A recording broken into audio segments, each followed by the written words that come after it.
Kana Hobnobby relatives, Mimbiwa Tehushka Opimiha. Welcome back to Iconic American Indian, the podcast. I'm your host, Obi Miha. So today I wanted to do a family histories. I was going back through some of the old videos, looking at some of the comments. I did promise some family histories back then, and this is like a year ago. So I apologize to those who requested family histories and haven't done them yet. So I'm going to cover a couple of these today. And I'm going to use the your YouTube screen names to shout you out. So this is for Brooklyn Lady. She asked me back then, or told me that she had the Perkins and the Oxendine family histories, and I wanted to go over those today. Again, this is family history, so nothing crazy. Me doing some reading over some things. So again, just sit back and relax and listen in if this if these are your families that you're tied to. Maybe this will help out genealogy wise. All right, so let's get it. So let's do the Oxendine family first. Okay. So we got John Oxendine, born in February 1693-94, was called John Figaro, mulatto, on November 18, 1719, when Judith Bowling, servant of Anne Holt, came into Northumberland County, Virginia, court and swore that he was the father of the child she was lately brought to bed with. He was the mulatto servant of Anne Holt, called John Oxendine, alias Figaro. All right. So on January 6, 1723-24, when he sued his mistress for his freedom from his indenture, all right, as you see here, he sued for his freedom from his indenture. All right, so keep that in mind. William Wildey and his wife Elizabeth testified on his behalf, and the court ruled on January 20th, 1724-25 that he should have been free from any service due his mistress in February 1723-24 at the age of 31. On December 16, 1725, John Hudnall sued him in court for debt of 1,000 pounds of tobacco. He admitted to the debt on July 26, 1726, and was allowed until the following June to pay it. He was living in Northumberland County in the 1730s when the birth dates were recorded for his children Benjamin, Jenny, Clark, and John. He was living in Bladen County, North Carolina on August 27, 1753, when John Johnson Jr. entered 100 acres, whereon John Oxendine was living. He was called John Oxendine Sr. when his improvements on the east side of the Drowning Creek were mentioned in the March 5th, 1759 Bladen County land entry of his son John Oxendine. Then it says on November 28, 1758, the Bladen County Court recommended him to the General Assembly as a person to be excused from paying taxes. All right, so that's important info. His wife may have been Sarah Oxendine, who was a white head of household in Bladen County in 1770, taxable on William Tanner, a white man, or Tanner. John's children were. So first we got Benjamin, born April 12, 1733, sued in Cumberland County, North Carolina court by William Hodges on April 18, 1758. We got Jenny born February 14th, 1735. Then we have Clark, born November 28th, 1736. All right, then we got John, born June 10th, 1739. Entered 100 acres on the east side of Drowning Creek on March 5th, 1759, which included the improvements of John Oxendine Sr. He was living in South Carolina on February 25th, 1773, when he was presented by the Court of General Sessions for retaining liquor without a license. He was taxable in Christ Church Parish, South Carolina from 1786 to 1795. On 2 slaves in 1786 and on 6 slaves in 1794. And head of a Christ Church Parish, Charleston, South Carolina household of 2 white males and 3 slaves in 1790. All right. So again, we're seeing these free people of color households, that are owning slaves. All right. So we also have Charles, born, say, 1741. We got Cudworth, a taxable mulatto in Bladen County in 1768 and 1769. Head of a Liberty County, South Carolina household of 8 other free in 1800. And a Marion District household of 6 other free in 1810. He was living in Georgetown District, South Carolina, near the Great Petey River on April 6, 1792, when John Sanders recorded a plat for land adjoining his. All right. And that's in the South Carolina archives. It says he and Archibald Oxidine were among the free people of color of present-day Liberty and Marlborough counties, South Carolina, who petitioned the legislature to repeal the discriminatory tax against free Negroes on April 20th, 1794. Others who petitioned included the Evans, Gibson, Hewlin, Shoemaker, Turner, and Sweat families.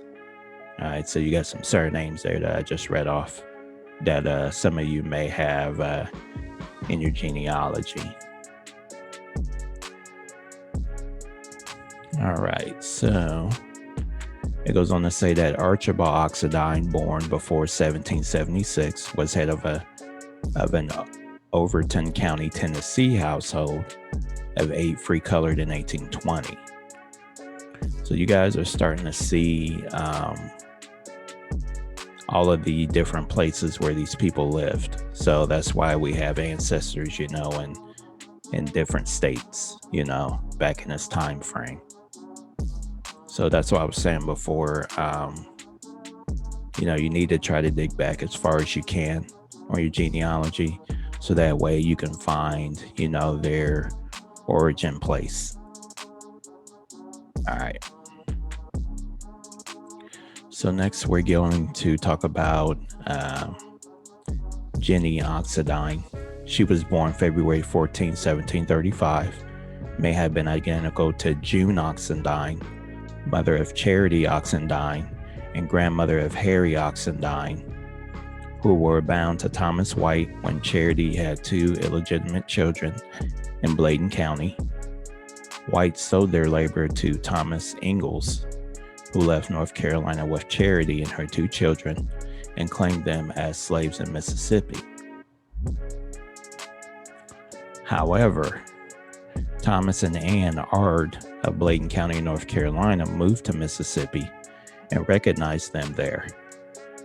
They hired lawyer William Bridges and testified at her trial that Charity was born a free person in Bladen County, that her mother, a free person of color named June Oxendine, had lived at the house of Ann Ard's father, and that Charity's father had also been free. All right, nice. So Charity won her case, but her son Harry Oxendine's lawyer Peter Van Dorn of Claiborne County, Mississippi, failed to expeditiously prosecute his suit for his freedom in 1809, and Ingalls took him away to New Orleans in the winter of 1811 to avoid the suit.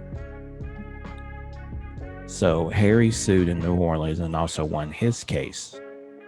He was described as a yellow man by someone who knew him to be free, and as a sunburned brown complexion man by a man who taught him to be a slave.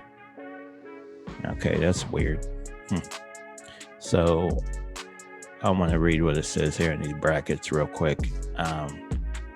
Asloxen, making race in the courtroom, the legal construction of three races in early New Orleans.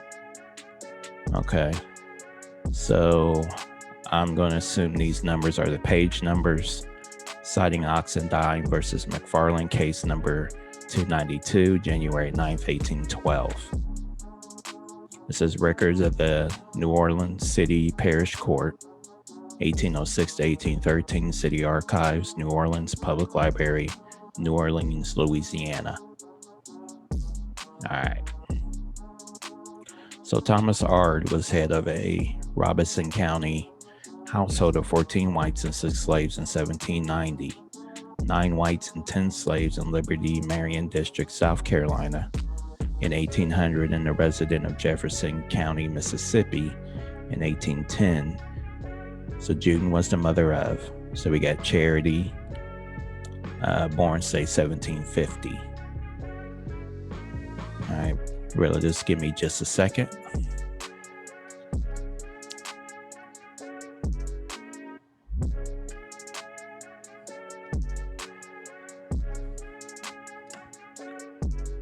Okay, so it goes on to say that Charles Oxendine, born, say, 1741, received a patent for 150 acres northeast of Drowning Creek in Bladen County on October 23rd, 1767.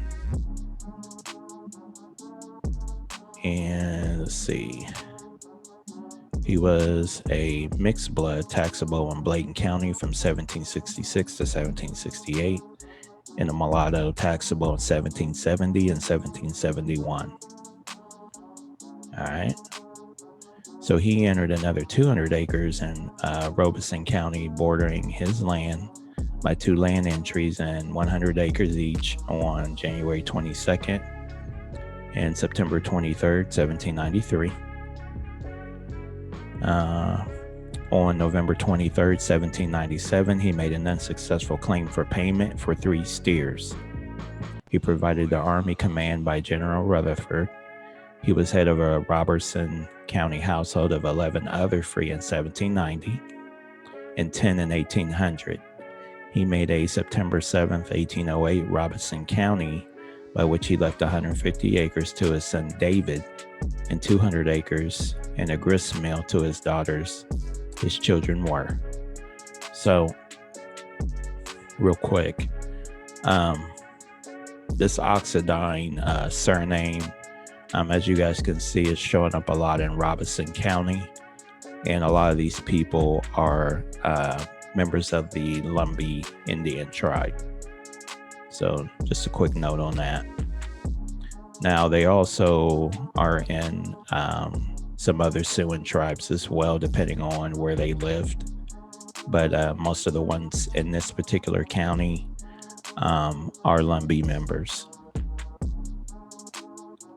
All right, so Benjamin, executor of his father's will, head of a Robeson County household of 1 other free in 1790, 1 other free and 1 white woman in 1800, 2 other free in 1810, and 1 free colored in 1820. The county sold 150 acres of his land for debt on January 4th, 1809. So again, sounds like, people not being able to pay taxes on this land. So of course, as we know, the land gets taken away and sold off.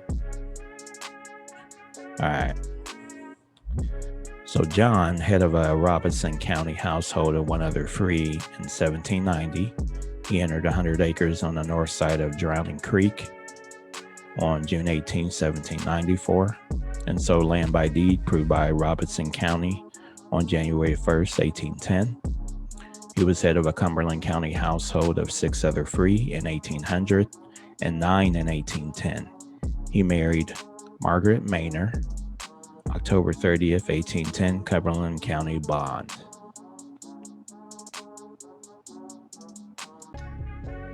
So next we have Charles, head of a Robeson County household of 1 other free in 1790, 4 in 1810, and 5 free colored in 1820. He was in the 11th Company, detached from the Robeson County Regiment in the War of 1812. Let me blow this up too, relatives. I forgot to do that when I started. All right, so let me get back to where I was at. Boom. All right, let me scroll down. My apologies, relatives. When you blow up the screen, it sometimes kicks you out of where you were at. Okay. And let's get this into the middle. Okay, here we go. All right, so let's click on Charles Oxendine's muster roll, the War of 1812. Okay, let's see what we got here. See what it gives us. All right, so here's the muster roll. I was going to read through this muster roll on one of my other videos. I still may do that. All right, so he's on this list of being people who was in that war, so let's kick it back. All right. It was probably the Charles Oxendine who was indicted for assault and battery and fined $15 by the Robeson Court in 1837.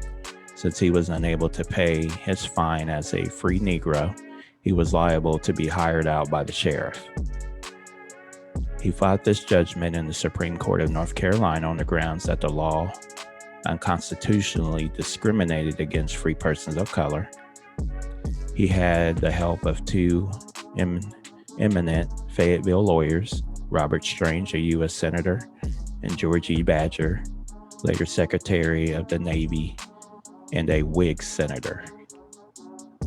All right.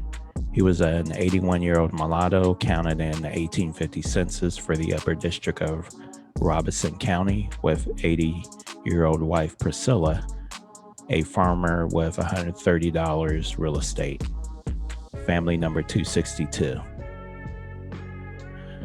All right, so let's go to Jesse. Entered 100 acres east of Drowning Creek and north of Mill Branch in Robeson County on January 22nd, 1793. He was head of a Robeson County household of 4 other free in 1800 and 8 in 1810. He purchased land by deed provided in Robeson County on January 7th, 1801. All right, next we have Moses. Let's see here.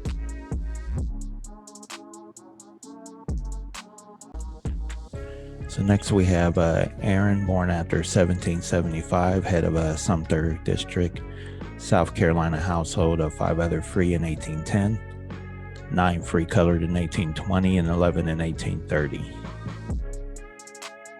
All right, next we got David, head of a Robeson County household of 1 other free in 1800, 6 in 1810, and 6 free colored in Jackson County, Tennessee in 1820.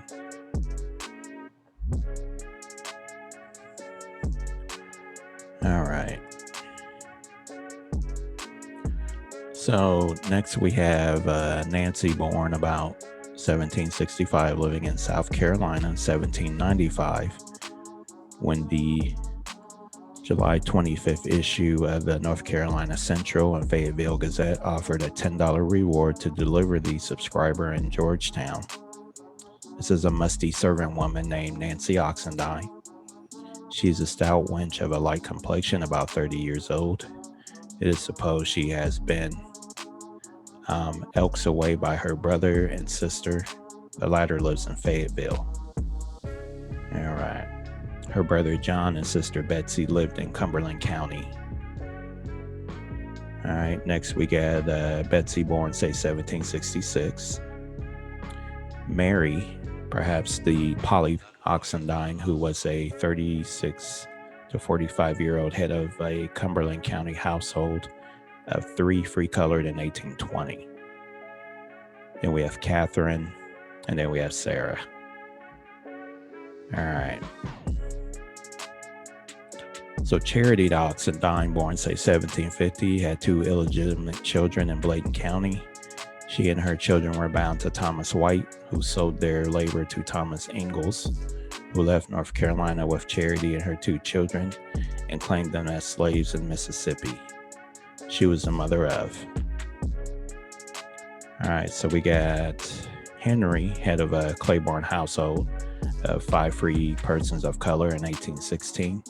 Perhaps the Henry Oxidine, who was counted as white in Pike County, Mississippi in 1840, over the age of 80 years. All right. Next, we are going to hit Moses Oxidine, who was head of a Robeson County household of 3 other free in 1810 and 7 free colored in 1820. His September 20th, 1856 Robeson County will was proved in August 1857. He left 31 acres to his daughter Sylvana and named her son Archibald. His daughter was Sylvana, mother of Archibald Oxendine. All right. So next we have Betsy Oxendine, born about 1766, was living in Cumberland County in October 1786 when the court ordered that her child Nance Oxendine be bound out. She was the mother of. So we have John, born about 1782, a mulatto-based born child, no parent named, when he was ordered bound to Neil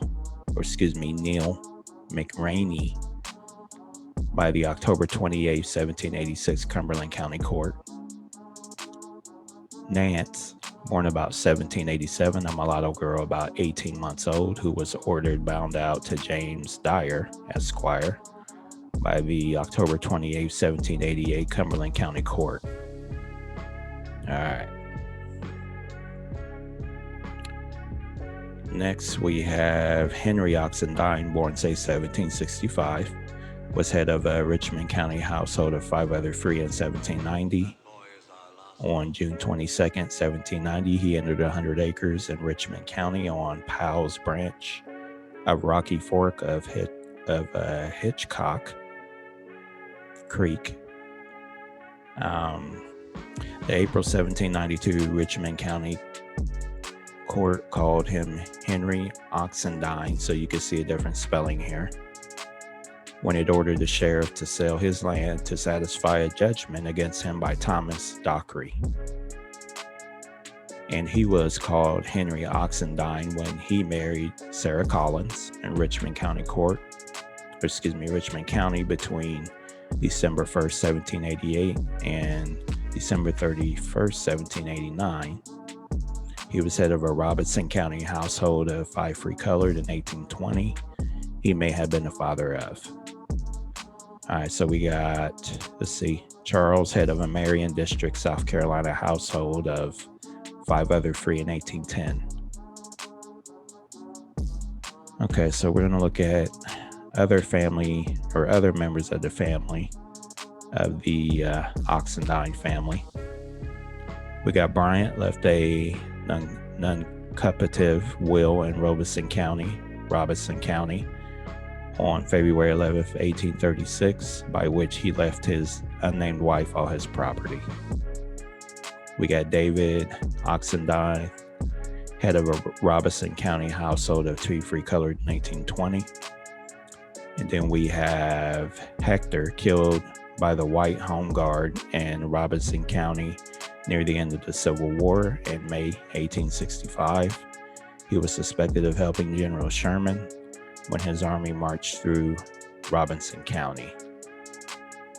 All right, so we got some end notes here. So it says Margaret Maynard was probably the daughter of John Maynard, head of a Sampson County household of one other free in 1790, and 4 in Cumberland County in 1810. We got Jesse Maynard, born about 1786, Isaac Maynard, born about 1791, and Stephen Maynard, born October 19th, 1812, were mulatto or colored children bound apprentices in Cumberland County. All right, relatives, so that is the Oxendine family history. Again, I wanted to do that one for Brooklyn Lady. I promised her I'd do that like a year ago. And again, my apologies on the it taking so long. So that's the Oxendine family. All right, so let's do the other family that I wanted to do. Give me just a second here. It's going to be the Perkins family.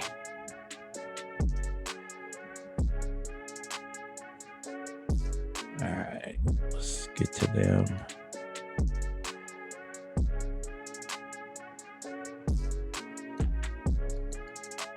Here we go. All right, so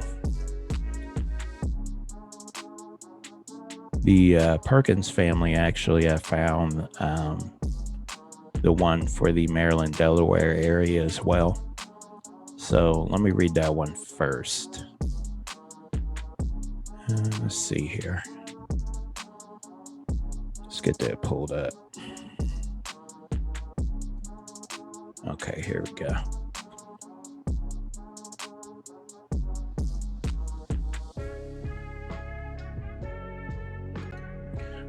All right, relatives. So this Perkins family, like I said, is on the Maryland, Delaware side. So we'll see what the connection is here in just a second.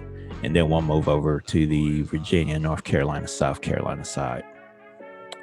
It says the Perkins family originated in Accomack County, Virginia, where Esther Perkins had several mixed-race children in the 1730s. Her descendants were in North Carolina, South Carolina, Tennessee, and Louisiana before 1810. Her likely descendants in Maryland and Delaware were. All right, so first we got Caleb, perhaps the Caleb Perkins, who was sued by James Fisher in Sussex County in May 1742. Taxable in Little Creek Hundred, Kent County, Delaware, from 1785 to 1789. Then we get a delinquent taxable in Broadkill and Little Creek Hundreds, Sussex County in 1790. A Negro taxable in Duck Creek Hundred in 1798, and head of a Kent County household of 5 other free in 1800. All right, next we got Luke, taxable in Broadkill Hundred, Sussex County in 1790. And then we have William, indicted in Sussex County Court on a unspecified charge in February 1747-48.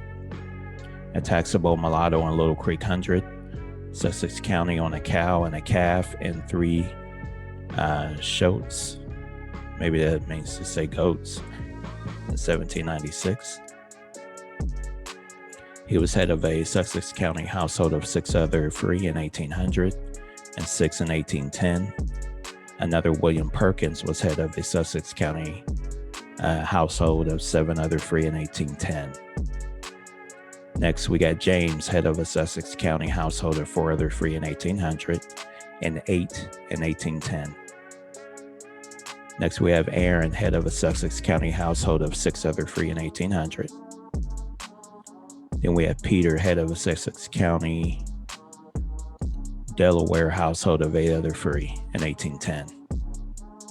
Next, we have Adam, head of a Kent County, Delaware household of 3 other free in 1810. Then we got a Frank, born, say, 1760. Then we got Sampson, a mulatto taxable in Pitts Creek, Worcester County in 1783. All right, next it says Frank Perkins, born, say, 1760, was head of a Talbot County, Maryland household of 5 other free in 1790 and 6 other free, and a white woman in 1800. He was the father of. So we got James, born about March 1789, obtained a certificate of freedom in Talbot County on August 4th, 1810. Aged about 21 years last March, a light mulatto. 5'3" and 3/4 inches high, son of a free white woman who is lawfully married to a free mulatto man and was raised in the county. All right, so that is the Perkins in the Maryland, Delaware side. All right, so I just wanted to get that one out of the way real quick. So let's move over to the Perkins family in Virginia. All right, so Esther Perkins, born say 1710, was in Accomack County on December 8, 1730, when Thomas Blair, gentleman, paid her fine for having a bastard child. Esther died before June 1st, 1748, when her son Jacob was bound apprentice in Accomack County. Mulatto boy, son of Esther Perkins, deceased. She was a free mulatto living on the lands of James Gibson, deceased, with her children Joshua, about 18 or 19 years of age. We got George, about 2 years younger than Joshua, and Keziah, about 2 years younger than George, who had been bound to Gibson by the Accomack County Court and made a crop of tobacco, corn, and flax on the land. All right, let's see if we can get anything off of this link.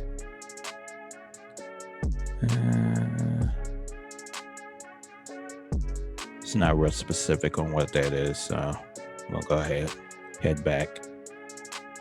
Okay, so Esther's children were, we got Anne, born say 1726. We got Darky, born about 1723. We got Joshua, born about 1732. We got George, born about 1734. Keziah, born about 1736.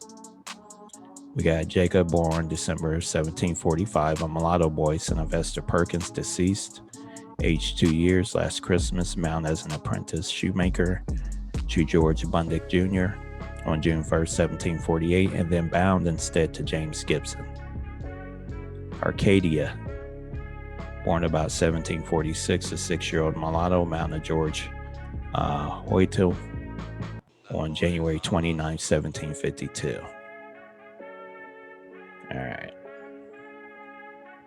So Anne Perkins, born say 1726, was granted a patent for land in Bladen County, North Carolina on April 25th, 1767, and 100 acres on Beaver Dam Branch on the Raft Swamp on March 22nd, 1772. She sold 50 acres on a branch of Raft Swamp on December 12, 1768, and sold another 100 acres on Beaver Dam Branch of Raft Swamp to William Lowry, son of James Lowry, on February 18, 1775. She was a taxable in Bladen County on 2 mulattoes in 1771. Her son Jordan Perkins and Thomas Sweat. She was the mother of, so we got Jordan, born say 1758. We got Olive, born say 1762, married Ephraim Sweat. According to the April 18th, 1811, Opelousas, Louisiana marriage bond of their son Gideon Sweat. Then we got Nancy, born say before 1776, head of a St. Landry Parish, household of 6 free colored in 1820. All right, next we got Darky or Dorcas Perkins, born about 1728, was 6 years old in September 1734 when she was bound apprentice to James Gibson in Accomack County Court. Dorcas, or another daughter of Esther, may have been the mother of the members of the Perkins family who remained in Accomack County. They were. So we got Jimmy or James, born about 1748, a 4-year-old mulatto bound as an apprentice shoemaker to George Hoytel in Accomack County in 1752. We got Joshua, Born about 1752, a member of Captain Windsor Brown's Virginia Company of Troops in Williamsburg, when Brown advertised in the June 6, 1777 issue of the Virginia Gazette that he had deserted. Brown described him as a mulatto about 5 feet 6 or 7 inches high, 24 or 25 years old, and is a straight-made fella. Had on a short striped jacket, a felt hat bound round with French lace. He was in Captain Thomas Edmunds' muster of the 15th Virginia Regiment in Morristown on July 1st, 1777. Listed as being sick in Virginia, but he was present in a muster at White Plains on September 1st, 1778. All right, next we got Joshua Perkins. Born, say, 1754, a seaman in the Revolution. Scarborough Bloxham, a midshipman aboard the Accomac. Testified that Joshua enlisted in the war, served on board the vessel during the Revolution, and was discharged. He received bounty land warrant number 93 for 100 acres, and Sally Perkins received warrant number 8241 for his services. His only heir, Sally Perkins, applied for his pension in Accomac County on March 29, 1834. All right, so next we got Nimrod. Born, say, 1755, bound as an apprentice shoemaker to William Sacker James in Accomac County on August 28, 1765. He was taxable in Accomac County in 1785 and 1790. A mulatto taxable in Northampton County in 1787 and 1788. And head of an Accomac County household of 2 other free and a white woman in 1800. So Zadok Bailey testified in Accomac County Court on July 1st, 1830. He was frequently went on board the Navy vessels Accomac and had seen Nimrod Perkins serving as a drummer. So Nimrod was about 72 years old on July 31st, 1832, when he testified in Accomac County Court that he had enlisted as a drummer on board the galley Diligence from 1777 until 1781, and that he had received a Virginia military land warrant for 100 acres. So let's look at his 4-3 record real quick, if it'll pull up. I'm not signed in. Okay. It's there in case anybody does have 4-3 and they want to look at that. All right. So next we have Katie, born, say, 1758. Again, we're doing the Perkins family history if anyone's curious, or you just hopped into the live stream or the premiere. So we got Abraham, born, say, 1760, a free Negro taxable in Accomac County from 1798 to 1812. Head of a St. George's Parish, Accomac County household of 7 other free in 1800 and 8 in 1810. Next, we got Adam, born, say, 1765. Next, we have Esther, born about 1773. Ordered bound out by the church wardens of Accomac Parish in Accomac County to Leah James on May 30th, 1775. Head of a St. George's Parish, Accomac County household of 3 other free in 1800. She registered in Accomac County about 1832. Born about 1773, yellow complexion, 5'5", 3/4 high, born free in Accomac County. Next we have Oliver, a free mulatto, ordered bound out by the church wardens of Accomac Parish in Accomac County to Shadrick Bailey on May 30th, 1775. All right, next we got Comfort, head of a St. George Parish, Accomac County household of 5 other free in 1800. So it looks like the Perkins, for the most part, were in Accomac County from what we're reading here. If this is your ancestry. So it's a place to start. All right, so Joshua Perkins, born about 1732, was 2 years old, no parent or race indicated. On September 1734, when he was bound to James Gibson in Accomack County Court. He owned land in Bladen County, North Carolina, on the province line adjoining land entered by Benjamin Davis before October 20th, 1761. He purchased 125 acres in Bladen County on Wilkerson Swamp, a branch of the Little Petey River, on November 1st, 1768, and sold this land on April 26, 1770. This was part of a tract of 250 acres, the other half owned by Robert Swett in 1754 and sold by Philip Chavis in 1768. And he was granted 100 acres on Wilkerson Swamp on December 22nd, 1769. These lands are on the present-day border of Robeson County near the county line of Dillon and Marlborough counties, South Carolina. He was a mulatto taxable in Bladen County with his wife and sons, George and Isaac, in 1768 and 1769. He was taxable in Washington County, Tennessee in 1787, called Joshua Perkins Sr., but not in 1788, perhaps because he was over the age. Early East Tennessee Taxpayers, East Tennessee Historical Society publications. Okay.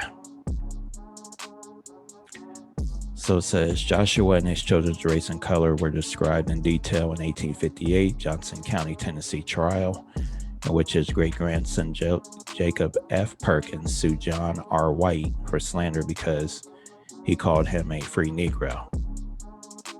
The race of Joshua's great-grandchildren was not self-evident since Joshua and his descendants had married white or light-skinned women. 18 elderly deponents, many of who had known the family when they lived near the Petey River in South Carolina, where Joshua had apparently moved after selling his Bladen County land, deposed that they had known Joshua, Jock, and his children, George, Jacob, Joshua, Isaac, Lewis, and Polly. He kept racehorses in a ferry by Rowan Creek and associated with decent, respectable white people like Landon Carter. He married Mary Polly Black in 1753. She was fair-skinned, called a Scotch woman. He moved back to North Carolina in 1785 and died on April 10th, 1801. All right, let's move on. It says, so the Johnson County Court decided that Jacob F. Perkins was indeed a free Negro, but it considered depositions from 59 persons before making this decision. The depositions provide the physical description of many members of the family as well as a description of their life in white community. 16 of 22 elderly deponents who had actually seen Joshua Perkins said he was of African descent. So dodge a hijack. Can't say whether full-blooded. The nose, African. Believe they were Africans, always claimed to be Portuguese, all married white women. So these are all descriptions of Joshua Perkins. Black man, hair nappy, some called Jacob, his son, a Portuguese, and some a Negro. I helped Jock shell corn. He was said to be a hatter. Knew old Jock or Joshua, North Carolina, on Petey, right black or nearly so, hair kinky, like a common Negro. All right, and then it goes on to say, however, 6 persons who had seen old Joshua Perkins said he was dark-skinned but not African. They seem to have argued in their depositions that the Perkins family must have been something other than African, Portuguese, or Indian, since they were relatively affluent and had good relations with their white neighbors. dark-skinned man resembled an Indian more than a Negro. He was generally called a Portuguese, living well, kept company with everybody, kept racehorses, and John Watson rode them. He was known of the Portuguese race. 4 of his sons served in the Revolution. Jacob and George drafted against Indians.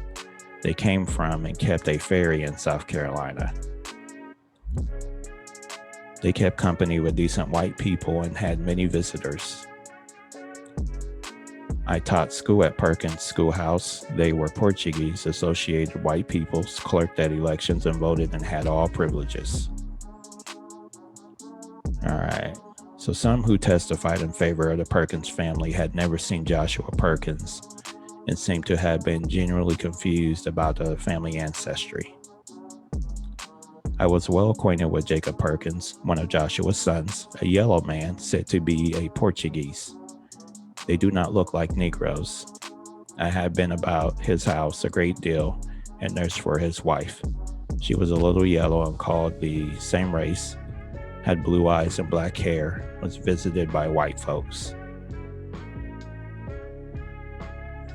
So one of the deponents, 77-year-old Daniel Stout, explained very simply how people of African descent could have been treated well by their white neighbors. Never heard him called a Negro. People in those days said nothing about such things. So according to the deposition, Joshua and Polly's children were George, born March 22nd, 1754 in Liberty County, South Carolina. Jacob, born, say, 1756. Isaac, born, say, 1758. Joshua, born in November 1759. All right, then we got Lewis, born, say, 1762, perhaps the Lewis Perkins, who was taxable in Carteret County, Tennessee in 1805. He was said to be a dark-skinned man with red complexion. A 65-year-old woman deposed in 1858 that she had known Lewis and that Lewis had kinky hair. And a 69-year-old man deposed that Lewis, dark and bushy-headed. All right. So Polly, perhaps identical to Mary Perkins, born before 1776, head of a St. Landry's Parish, Louisiana household of 2 free-colored in 1820. Mother of Edie Perkins, according to the October 10th, 1825, Opelousas license for her daughter's marriage to James F. Carr. Her daughter Edith Perkins married Stephen Goyne of South Carolina on November 17th, 1826 in Opelousas. James Carr, born 1776, 94, was head of a St. Landry's Parish household of 2 free-colored in 1820. All right.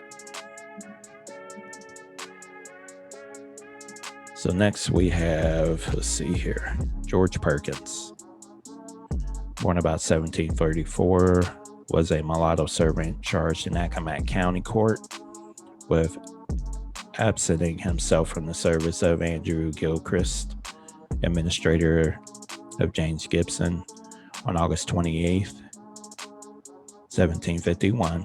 He may have been the George Perkins who was in the Berkeley County, South Carolina detachment of Captain Benjamin Elliott, drafted November 1759 and discharged January 8th, 1760. In the same list with Carter, a free Negro, Gideon Bunch, Ephraim Bunch, James Bunch, and Jacob Bunch. He was living in Craven County, North Carolina when he was acquitted of an unspecified crime by the October 1761 Craven County Court. He was ordered to pay a little over 12 pounds damages to Edmund Morgan on June 13, 1769. He was a taxable head of his own black Craven County household in 1769 and head of a Craven County household of 4 other free in 1790.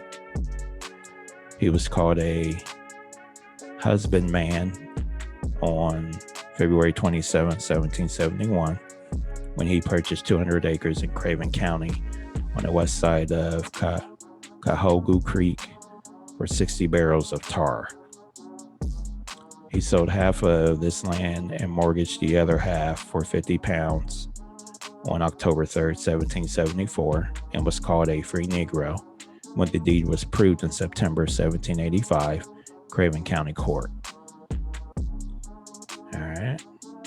On December 7, 1782, he gave his son Isaac Carter 50 acres on the south side of the Neuse River and west side of the Cahoe Creek at the head of Long Creek in Craven County for fatherly love. And sold his son Isaac 100 acres on the south side of the Neuse River and west side of Cahoe for 50 pounds on August 11, 1787. He was surety for the February 3rd, 1786 Craven County marriage of Sarah Perkins to Isaac Carter, he was the father of.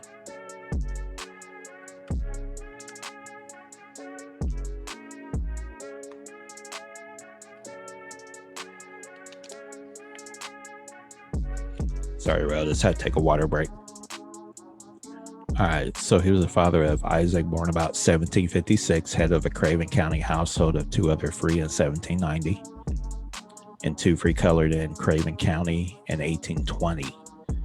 He married Deborah Goddard, 24 March 1784, Craven County bond. She was named in the 1803 Craven County will of her father, George Goddard. Isaac purchased for £1 the rights to the timber on the 100 acres where he was then living, sold by his father George Carter to Bartholomew Howard on October 3rd, 1774. He entered land on the south side of the Neuse River and west side of the Macox branch on December 9th, 1813. It was taxable on 250 acres and no polls in Craven County in 1815. He sold 40 acres on the south side of Bay River and west side of Trent Creek to Isaac Carter for $50 on February 3rd, 1827. He was living with his wife Deborah, born about 1763, when he made a declaration in Craven County Court to obtain a Revolutionary War pension on March 13, 1829. He testified that he enlisted for 3 years in May 1778 and was granted pension certificate number 4666 on November 30th, 1818. He still had 100 acres of land in his possession, and included with his pension application was a copy of his deed of January 30th, 1827, by which he sold 150 acres on the south side of the Neuse River and head of Hancock's Creek near the head of Macox branch to Isaac Carter. So Joseph Fysiok testified that from a long and intimate acquaintance with the general conduct and character of the said Isaac Perkins, we do not hesitate to declare that, though a man of color, we do believe him to be too honest and principled to practice anything like a fraud. His lawyer, Samuel Gurrock, called him a Negro man, an old soldier of the Revolutionary Army. When he appealed for the restoration of his pension, his May 18, 1830 Craven County will, proved in August 1830, left his land to his wife Deborah to be divided at her death between the 3 sons of his nephew George Carter, William Martin and George Carter, with the balance of his property to be divided between his sister Sarah Carter's children, William Isaac, Mehetabel, and Sarah. George Carter, Edmund George, Jacob Dove, William Dove, Stephen Goddard, Theophilus George, and Perry Johnston were buyers at the sale of the estate, which amounted to about $115 on September 4th, 1830. In May 1842, his heirs petitioned for partition of the 100 acres of land, which was located on Cahoe Creek, adjoining Anthony Brown and Peter Goddard. So Sarah married Isaac Carter, February 3rd, 1786, Craven County bond, George Perkins surety. So next we got Caddy Perkins, Caddy Perkins, born, say 1758, was the mother of George Perkins, who was ordered bound to the overseers of the poor to Sarah Bradford by the Accomack County Court to be a farmer on January 31st, 1792.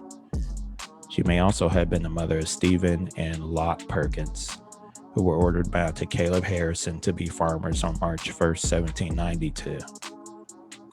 On March 27th, Sarah Bradford brought a case against John Mears, George's former master, for detaining George and his service. After hearing, the court ordered the overseers of the poor to bind George to Elizabeth Bradford. Caddy was the mother of.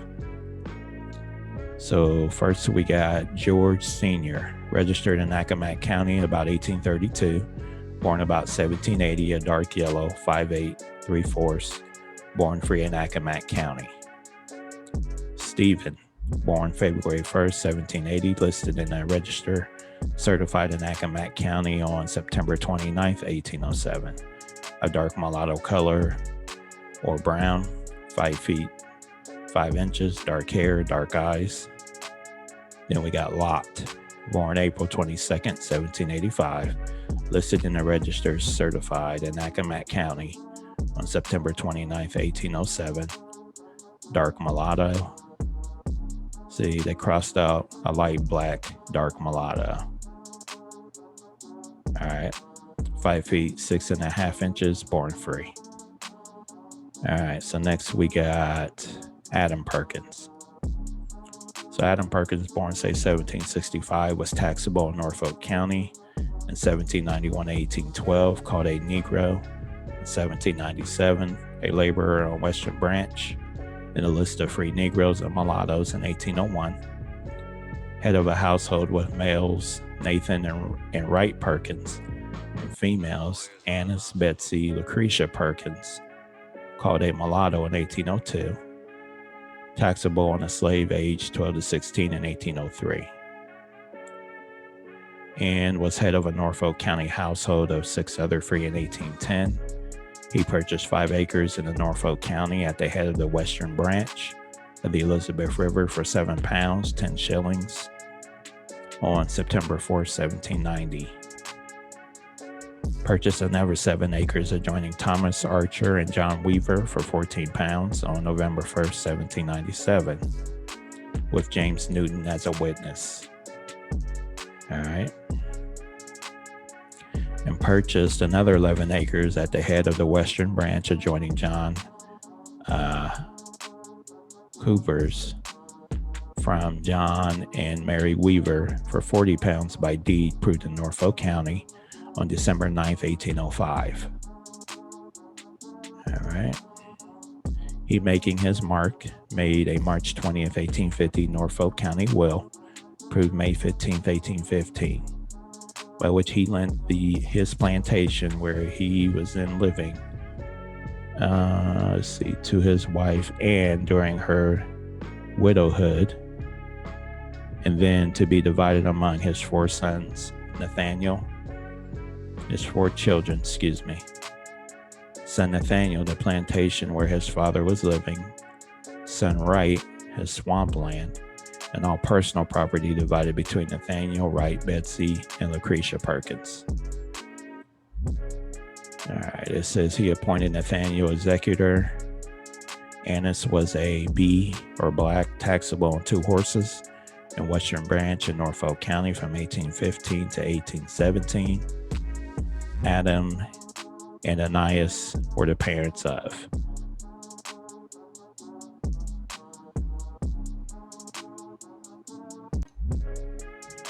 All right, so we got Betsy Bourne, say 1792, married William Bass. So I hope you guys are paying attention to the connections with these families and how they're marrying into each other.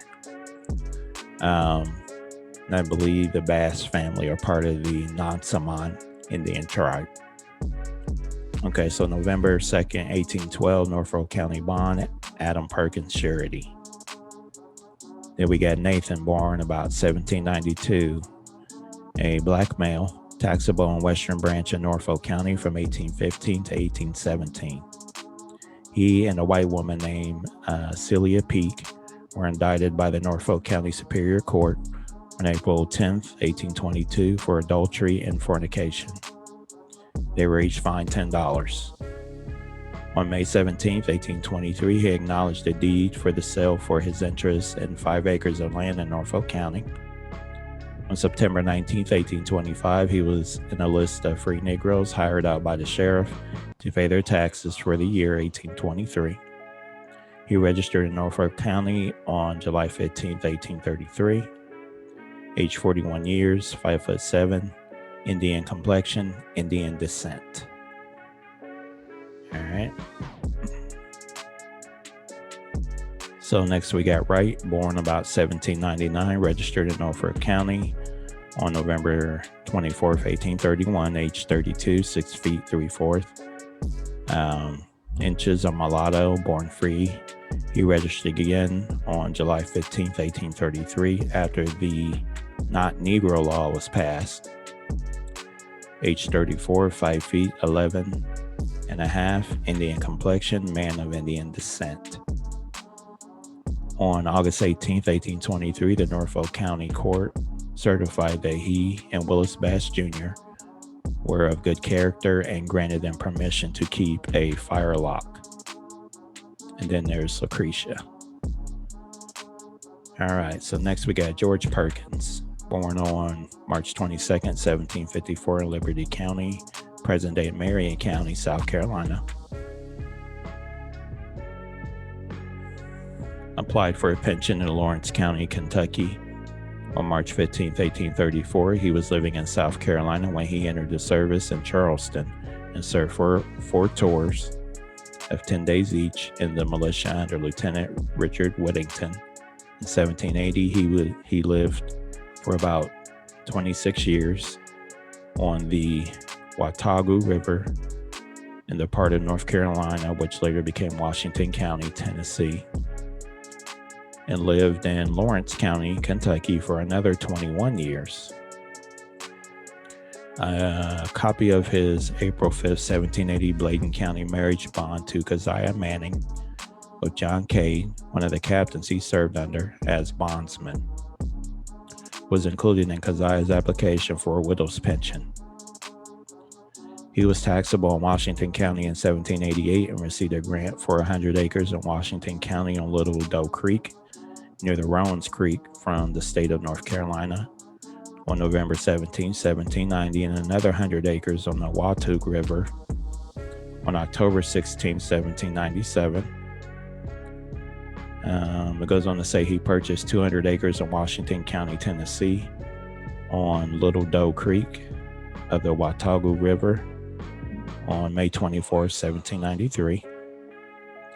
He sold 200 acres of his land on October 21st, 1795, another 100 acres on December 28, 1797, sold 100 acres on the Watauga River on February 10th, 1804, 100 acres on Rowan's Creek on November 26, 1804, 50 acres on Little Doe Creek on August 26, 1805, and another 50 acres in this area on April 10th, 1807.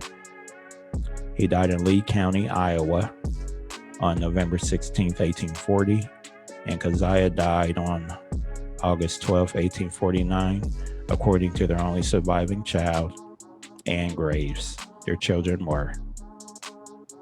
All right. So as you can see, he actually was in a lot of different places, George Perkins. So he was in Kentucky, Iowa, North Carolina, South Carolina, Tennessee. So he was everywhere. So we got Anna Graves, born about 1781, 77 years old, in 1858, when she made a deposition in Missouri for the Johnson County, Tennessee trial of Jacob F. Perkins. And we got Stephen, born about September 6, 1783, purchased 190 acres on Doe River on September 12, 1806, and sold this land on August 10th the same year.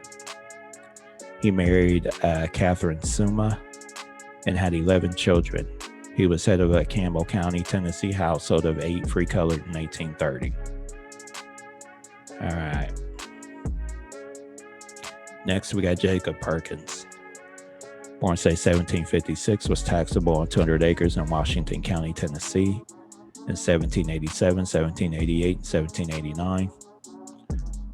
He purchased 200 acres on Little Doe Creek of the Watauga River in Washington County, Tennessee on May 11, 1791. He was a school teacher who married Nancy Graves, daughter of John Graves, a constable, and his wife Susan, a white woman. John Hampton testified for the pension application of his son Jacob Perkins that Jacob Perkins came to Carter County, Tennessee about 1802, and that Jacob told him that he had lived in South Carolina near the Little Petey River during the time of the Revolution. Jacob served in the Revolution under General Marion and was respectfully upright, honest man, and was considered by his neighbors. John J. Wilson, who helped to bury him, testified that and wife were both members of the Baptist Church. He was a respectable man and a good citizen and was regarded by his neighbors. All right. His son Jacob Perkins testified that Jacob Perkins also served several tours against the Indians after coming to Carter County. He was married to Anne Graves by Jonathan Mulkey, a Washington County preacher, while the county was still a territory of North Carolina. That's interesting.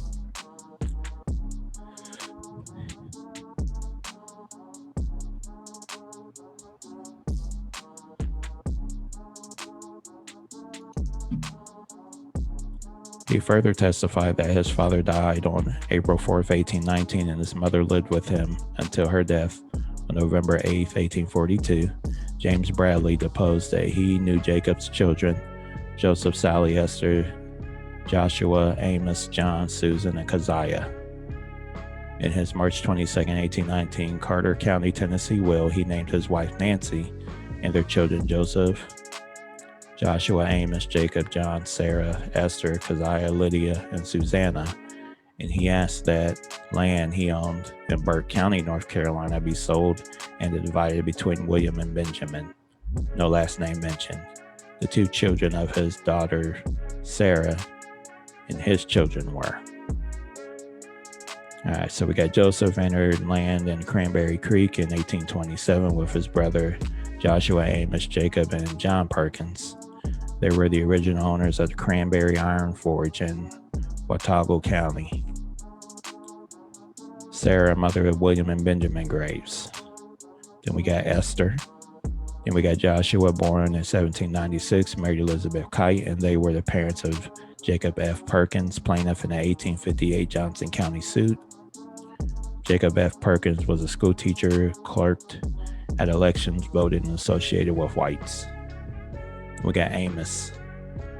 And then we got Jacob, born about 1799, about 53 years old, on October 16, 1852, when he testified for a survivor's pension. He was a school teacher. And we got John, Susan, Keziah, and Lydia. All right. So next we have Isaac Perkins, born say 1758, received a grant for 100 acres in Washington County on Campbell's Creek from the state of North Carolina on November 17, 1790, and was living in Granville County, South Carolina, or Greenville, on January 19, 1796, when he sold his land to Jacob Perkins. He purchased 100 acres in Greenville District, South Carolina, September 8, 1796, and sold 200 acres there in 1797. On March 29, 1798, he sold by two deeds a total of 500 acres of land in Greenville County on the waters of Gilding Creek, Venori River, which was land he had been granted on December 1st, 1794. He was head of a Buncombe County, North Carolina household of 12 other free in 1800, 11 other free in Opelousas, Louisiana in 1810, living near Gilbert Sweat. So he was in North Carolina one year, and then he was in Louisiana the next. He married Hannah Sweat according to the January 16, 1819 Opelousas courthouse marriage license of their son Stephen Perkins in South Carolina. Isaac and Hannah's children were. Okay, so we got George, born about 1785, married Polly Ashworth, daughter of James Ashworth and Keziah Dial of South Carolina, December 4th, 1810, and was head of a St. Landry's Parish household of 5 free colored in 1820 and 10 in 1830. We got Isaac, born, say, 1787, married Sarah Singleton, May 24th, 1810, St. Landry's Parish bond. And second, Mary Sweat, September 23rd, 1811, Opelousas marriage. He was head of a St. Landry's Parish household of 3 free colored in 1820. All right, so next we got Stephen, born, say, 1790 in Craven County, South Carolina, son of Isaac Perkins and Hannah Sweat, married Nancy Johnson, daughter of Isaac Johnson and Mary Willis, on January 16, 1819 in Opelousas.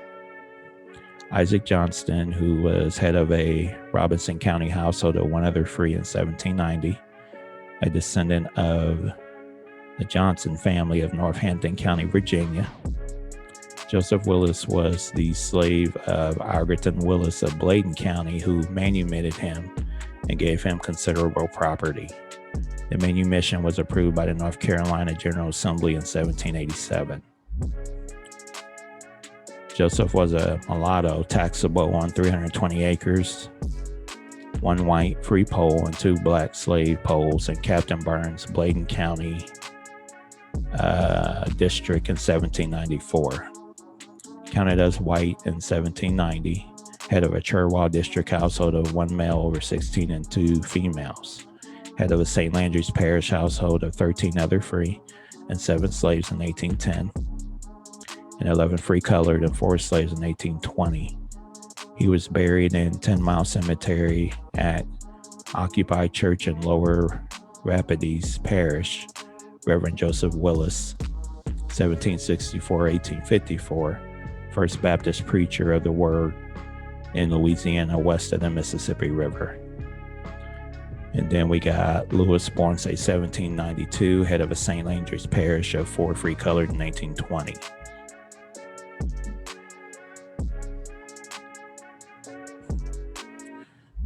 All right, so next we got Joshua Perkins. He was born in November 1759 in present-day Marion County, South Carolina, was taxable in 1 pole in Washington County, North Carolina, in 1788, called Joshua Perkins Jr. In the same list as George Perkins and Gilbert Sweat, he was taxable on 100 acres in 1791. He was head of a Buncombe County, North Carolina household of 7 other free in 1800. He married Mary Mixon, according to the October 2nd, 1810 Opelousas marriage of his daughter Sarah Perkins. He was head of an Opelousas St. Landry's Parish, Louisiana household of 6 other free in 1810, 1 free colored over 45 years of age in 1820, and 1 over 55 years of age in 1830. On May 25th, 1830, he was called a free man of color when he made a deposition for Gilbert Sweat, a free man of color, in a case held in St. Landry's Parish, in which he testified that he would be 71 years old in November 1830, was born on the Little Petey River in what was then called Marion County, South Carolina, in the same area as Gilbert Sweat. About the year 1777, he helped Sweat run off with Frances Smith, wife of John Barney Taylor. They traveled to the same route from South Carolina to North Carolina to Tennessee to Big Black River, Mississippi, and finally to Louisiana about 1804. However, they sometimes did not see each other for several years at a time. On June 15, 1837, when he was about 78 years old, his three daughters filed suit in the court of probate of St. Landry's Parish to have a curator appointed to administer his estate because he was blind and supposedly feeble. They were Mary Perkins, wife of James Ashworth, Sarah Perkins, wife of Jesse Ashworth, and Elizabeth Perkins, wife of James Goings. He was living with his son Jordan Perkins at the time. The estate was said to contain considerable property, mainly cattle. The case was dismissed on April 3, 1840, apparently due to the death of Joshua. His children were. So we got Elizabeth, born say 1787, married James Goings. He was born before 1776, head of an Opelousas Parish household of 3 other free in 1810 and 7 free colored in 1820. All right, then we got Jordan, born before 1789, married Jenny Goen on March 12, 1814 in Opelousas, and was head of a St. Landry's Parish household of 6 free colored in 1820. Then we got Sarah, born about 1791, a daughter of Joshua Perkins and Mary Mixon, married Jesse Ashworth of South Carolina, son of James Ashworth Sr. and Keziah Dow. On October 2nd, 1810, James Ashworth Sr. was head of the Opelousas household of 11 other free in 1810. Sarah Ashworth was a 59-year-old mulatto counted in the 1850 Caucasieu Parish, Louisiana census.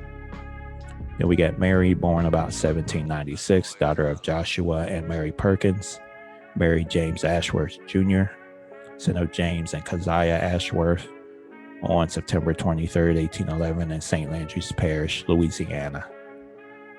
All right, so we're going to get to the end notes here. Esther Perkins may have been related to Isaac and Joshua Perkins, who owned land in Craven County, North Carolina in 1738 and 1750, respectively. Isaac recorded a memorial for 100 acres on Reedy Creek in Craven County, South Carolina, on May 9, 1761, based on a plat of May 10, 1756. He was probably the Isaac Perkins who was head of a Cherokee District, South Carolina household of 1 white male over 16, 2 under 16, 1 white female, and 2 other free in 1790. All right, Dorcas Perkins apparently had at least 1 child. The January 27, 1746 session of the Accomack County Court recorded that the charges against her by the church wardens were abated due to her death. Land in Carter was taxable on 3,716 acres in Washington County, Tennessee in 1795. Then we got members of the Mixon family were in Craven County, North Carolina between 1730 and 1756, and were in Cherokee District County, South Carolina in 1790. All right, relatives, so that is the Perkins family history. So again, this goes out to Brooklyn Lady. I know I'm a lot late on this, so my apologies, but hopefully, this may help some other people as well with their genealogy. All right, so let me get to the top here real quick. So as you guys can see, a lot of different families intermingled with the Perkins, and they were, it looks like, mainly started out in Accomack County, Virginia, and they were in North Carolina, Virginia, Tennessee, Louisiana. So that's why it's important to dig back as far as you can on your genealogy, so that you can find out your history and see where your people originated from. All right, y'all, I'm out of here. Appreciate everyone for taking the time to check out the video. And One love to y'all. We out. Peace. Kinda hop nappy relatives. And Biwa, Pahushka. Obi Miha, Obi Miha, Obi Miha.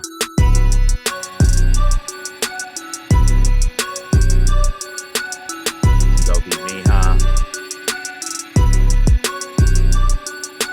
This is a dangerous groups that we're dealing with now. Dodge the hijack again.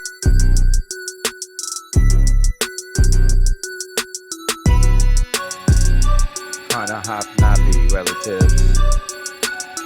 They had no idea their ancestors had been free.